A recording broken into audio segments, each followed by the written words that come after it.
మీ లైఫ్‌లో అతి దగ్గరగా ఉండే ఫ్రెండ్స్ ఎంతమంది ఉన్నారు? వారి గురించి చెప్పాలి అనంటే మీ కష్టకాలంలో ఎలా వాళ్ళు మిమ్మల్ని మోటివేట్ చేశారు? మీకు పర్సనల్‌గా కానీ, ఫినాన్షియల్‌గా కానీ, లేకపోతే మోరల్‌గా కానీ ఎంత స్ట్రెంగ్త్ ఇచ్చారు?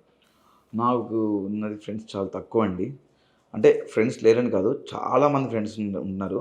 బట్ నేను ఎక్కువ ట్రావెల్ అయ్యేది చాలా ఒక ఇద్దరు, ముగ్గురు ఉంటారు అంతే. హ్మ్. దాంట్లో ఒకరు Sreemukhi and yes. Getup Srinu. వీళ్ళిద్దరు గెటప్ శ్రీను వచ్చేసి నాకు చైతు గురించి చెప్పకపోతే ఫీల్ అవుతాడే. చేతు ఉన్నాడు. అంటే నేను బేసిక్‌గా ఏంటంటే శ్రీముఖి, చేతు కూడా నా ఫ్రెండ్సే. హ్మ్. అంటే ఎక్కువ నేను ట్రావెల్. కష్టకాలంలో అనే ఒక పదం మీరు పెట్టారు యాహ్! కదా! అవునవును. దాని గురించి చెప్తున్నాను. యాహ్! ఓకే. దాని తర్వాత యాక్చువల్లీ చెప్దాం చేతు పేరు కూడా ఉంది. కష్టకాలంలో అన్నారు కాబట్టి హ్మ్. వీళ్ళిద్దరి పేరు చెప్పాను. హ్మ్. కష్టకాలం నాకు సిట్యుయేషన్స్ వచ్చినప్పుడు నేను ఒకానొక టైంలో సూసైడ్ అటెంప్ట్ చేసుకున్న టైంలో నాకు గెటప్ శ్రీనన్న పిలిచి కొంచెం నాకు మోరల్ సపోర్ట్ ఇవ్వడం గానీ, నన్ను కూర్చోబెట్టి చెప్పడం, దాని తర్వాత ఆయన ఒక పూరి గారికి కాల్ చేసి పూరి గారితో మాట్లాడించడము అవన్నీ చేశాడు. అంటే హ్మ్, మా అమ్మకు పుట్టకపోయినా మీ ఇద్దరం అన్నదమ్ములు. అన్నదమ్ములమే. హ్మ్. నేను వాళ్ళ అమ్మకు పుట్టకపోయినా నేను వాళ్ళ కొడుకునే. మీ ఇద్దరం అన్నదమ్ములమే. చాలా మంచి వ్యక్తి గెటప్ శ్రీనన్న. నాకు మోరల్ సపోర్ట్ గాని ప్రతీదీ. ఒక నటనలో గూడా, యాక్టింగ్‌లో గూడా కొన్ని కొన్ని సిట్యుయేషన్‌లో ఇలా యాక్ట్ చేయాలని గూడా కొన్ని కొన్ని నేర్పిస్తుంటాడు అప్పుడప్పుడు. ఈ మధ్య కాలంలో అన్న కొంచెం బిజీ ఉన్నాడు. నేను బిజీ ఉన్నాను. బట్ నిన్నే కలిసాం యాక్చువల్లీ. హ్మ్. కలుస్తుంటాము. నేను ఏం వాళ్ళ చెప్పారు 'బిగ్ బాస్' సీజన్ 8 గురించి ఏమన్నా చెప్పారా? చాలా అద్భుతంగా ఆడావురా! చాలా ప్రౌడ్ ఆఫ్ యూరా! మన కమెడియన్స్ నుంచి చాలా అద్భుతంగా ఆడావని చెప్పేసి ఆయన చాలా హ్యాపీ ఫీల్ అయ్యారు. హ్మ్. అండ్ శ్రీముఖి వచ్చేసి కూడా ఫ్యామిలీ విషయాలన్నీ షేర్ చేసుకుంటాము. తన ప్రాబ్లమ్. వీడియోస్ కూడా చూస్తాను. మీరు యాహ్! కలిసినప్పుడు రచ్చ రచ్చే. అవునవును. తను కూడా తన ఫ్యామిలీ ఇష్యూస్ నాతో షేర్ చేసుకుంటది. నా ఫ్యామిలీ ఇష్యూస్ తనతో షేర్ చేసుకుంటాము. ఒకరికొకరు మేము ధైర్యం చెప్పుకుంటాము. ఫన్‌గా ఉంటాము. బాధొచ్చినప్పుడు బాధపడతాము. కష్టాలు ఉన్నప్పుడు ఒకరికొకరు హెల్ప్ చేసుకుంటాము. అండ్ ఇంక చేతు వచ్చేసి మా ఇద్దరికి ఏమైనా ప్రాబ్లమ్స్ వచ్చినా, మా ఇద్దరికైనా ఇష్యూస్ అయినా, గొడవలైనా మనోడొచ్చేసి మా ఇద్దరిని సెట్ చేస్తుంటాడు.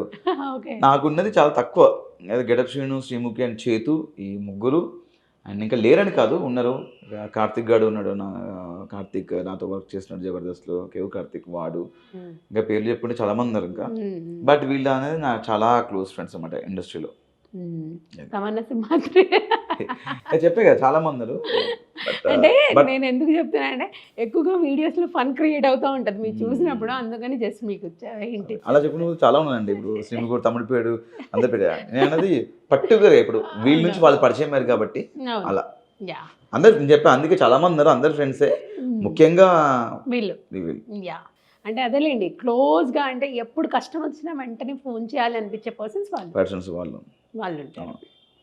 సో, మీకు బాగా కష్టం వచ్చిందండి. సూసైడ్ వరకు. అండ్ ఈ మధ్య కాలంలో చాలా బాగా ఆహ్, మంచి వ్యక్తి నాకు బాగా క్లోజ్ అయ్యారు ఈ మధ్య. గత అరౌండ్ ఒక 2 ఇయర్స్ నుంచి అనుకుంటాను. హ్మ్. కోన వెంకట్ గారు. ఓహ్! ఓకే. కోన కోన వెంకట్ వెంకట్. గారు నా బలం. అంటే ఆయన నన్ను 'బిగ్ బాస్' సీజన్ 4లో చూసానండి. హ్మ్. చూసి లాస్ట్ 2 ఇయర్స్ బ్యాక్ నాకు ఒక మంచి అవకాశం ఇచ్చారు. చూసి భలే చేస్తున్నావు అవినాష్ అని చెప్పి ఆయన్నే కాల్ చేసి కథ ఉందని చెప్పేసి పిలిపించి ఈ మధ్య ఆయనతో బాగా ట్రావెల్ అవుతున్నాను. హ్మ్. చాలా బాగా సపోర్ట్ చేస్తాడు వెనక నుంచి. అంటే నేనెప్పుడు ఆయన్ని ఏం అడగను. సార్ ఇది ఇవ్వండి సార్ ఒక అవకాశం ఇవ్వండి అని అడగను. ఆయనే పిలిచి మరీ అవకాశం ఇస్తుంటారు. చెప్తుంటాడు ఇలా అవినాష్ ఇలా సంపాదించుకోవాలి. ఇలా ఉండాలి ఇండస్ట్రీలో. అక్కడికెళ్ళి నేను చెప్తాను. ఆ డైరెక్టర్ దగ్గరికెళ్ళు, ఇక్కడికెళ్ళు అని చెప్తుంటాను. మొన్న 'బిగ్ బాస్' సీజన్ 8లో ఉన్నప్పుడు కూడా ఫ్యామిలీ వీక్ అప్పుడు కూడా ఆయన స్టేజ్ మీదకొచ్చి నాకు సపోర్ట్ చేయడం జరిగింది. ఎగ్జాక్ట్‌లీ. హ్మ్. కోన వెంకట్ గారు. యాహ్! మంచి సపోర్టర్ అన్నమాట హ్మ్. మీకు. యాహ్!